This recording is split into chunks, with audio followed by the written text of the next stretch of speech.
Ассалаумағалейкум желі қолданушылары, қалайсыздар? Біздің келесі тақырып полифосфаттарды қалай таңдауымыз керек. Алдымен осы үйді түсіріп жіберейін. Осы үйге бұйырса полифосфат жапсыру жұмыстарын жасаймыз, Аллах нәсіп етсе. Осы тақырыпта контент қызық болатын болса, біздің парақшамызға тіркеліп қойыңыздар.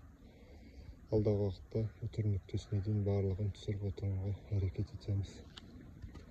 Полифосфаттың таңдаудағы бірнеше қарау керек болған орындары бар. Жалпы біз соның 1-2 нұсқасын келтірек, қалғандарын келесі видеоларда айтатын боламыз. Себебі видео ұзақ болып кетпеу керек.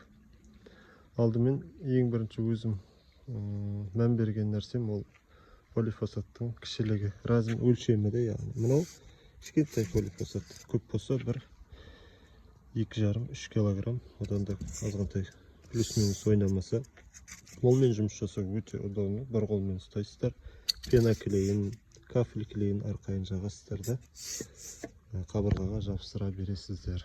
Ұстап аудару өте оңай. 50-50 деген бұл біздің бетонның тұстарына жабыстыру үшін алғанбыз. Жалпы бұл 7 килограммға дейін болады деймін, қателеспесем.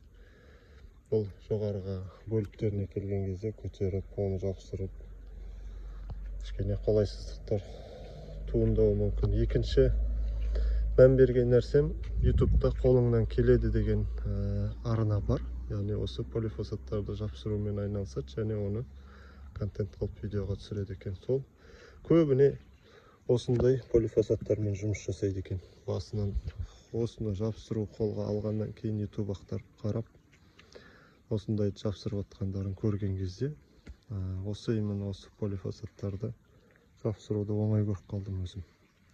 Қарапайым тәсілмен жапсырып қойып жатыр. Осы қалған артықшылықтарым бұйырса алдағы уақыттарда рилстерде салып отыратын боламын.